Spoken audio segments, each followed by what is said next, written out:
பத்திரிகை நண்பர்களுக்கு வணக்கத்தை தெரிவித்துக் கொள்கின்றேன். புதுசா ஆட்சி அமைஞ்ச பிறகு இன்றைக்கு முதன்முறையாக நம்முடைய ஆளுநர் திரு ராஜேந்திர அர்லேக்கர் அவர்கள் இன்றைக்கு சட்டமன்றத்துக்கு வருகை தந்து ஆளுநர் உரைய வாசிச்சிருக்கிறாரு. பொதுவா ஆளுநர் உரை என்பது ஆளுநருடைய ஒரு தனிப்பட்ட உரை கிடையாது. அரசு தயாரித்து கொடுக்கக்கூடிய உரை, அரசனுடைய பாலிசி நோட்டுன்னு ப்ளூ பிரிண்ட். இந்த ஆட்சியாளர்கள் ஆட்சிக்கு வருவதற்கு முன்பு என்னென்ன வாக்குறுதிகள் கொடுத்தாங்க, அதெல்லாம் எப்படி செயல்படுத்த போறாங்க, அதற்கான நிதி ஒதுக்கீடெல்லாம் எப்படி செய்ய போறாங்க அப்படிங்கறது ஒரு முன்கூட்டியே சொல்லக்கூடிய ஒரு பாலிசி நோட்டாகத்தான் எப்பொழுதுமே ஆளுநர் உரை இருக்கும். ஆனா இன்னைக்கு பாத்தீங்கன்னா ஆளுநர் உரை எடுத்து பாத்தீங்கன்னா அது இருக்கக்கூடிய ஆளுங்கட்சியினர் ரீல்ஸ் போடுவதற்கான கண்டென்ட் மெட்டீரியலாக இன்றைக்கு இந்த ஆளுநர் உரை அமைஞ்சிருக்கு.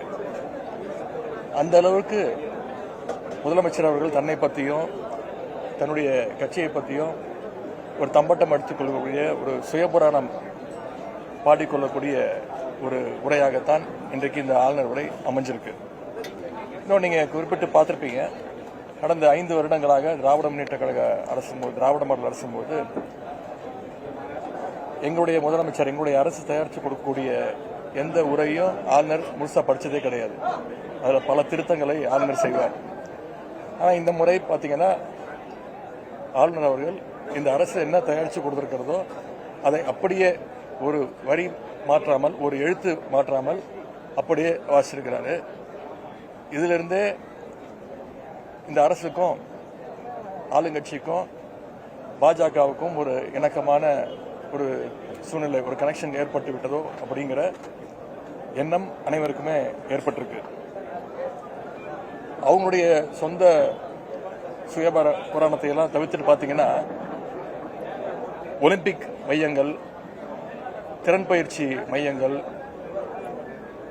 69% இடஒதுக்கீடு, இருமொழிக் கொள்கை, தேசிய கல்விக் கொள்கை 2020 எதிர்ப்பு, நிலுவையில் இருக்கக்கூடிய கல்வி நிதி கேட்டு கோரிக்கை, வறுமை இல்லா தமிழ்நாடு,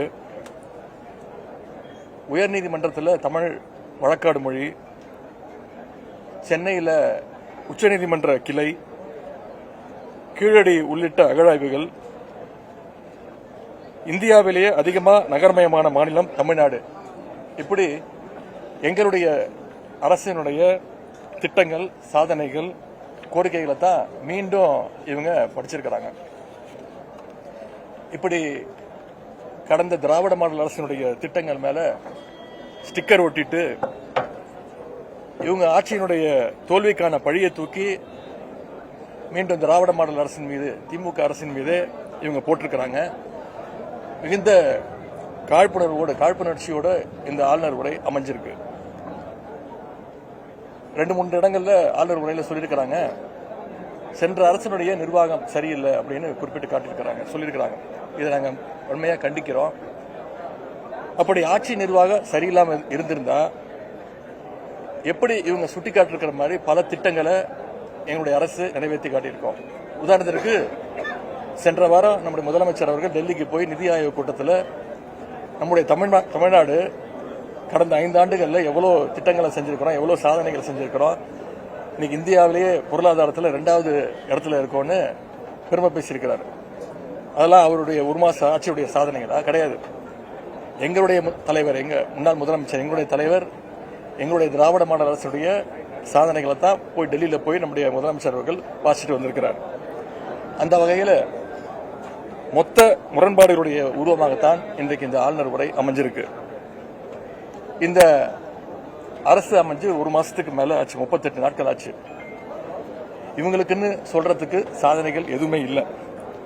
இவங்க சொல்றது, அறிவிக்கிறது எல்லாமே எங்களுடைய திராவிட மாடல் அரசினுடைய திட்டங்கள் தான், அதனுடைய நீட்சி தான். இந்த அரசு வெறும் ஒரு காப்பி பேஸ்ட் அரசாக, ஸ்டிக்கர் அரசாகத்தான் செயல்பட்டு கொண்டு இருக்கிறது.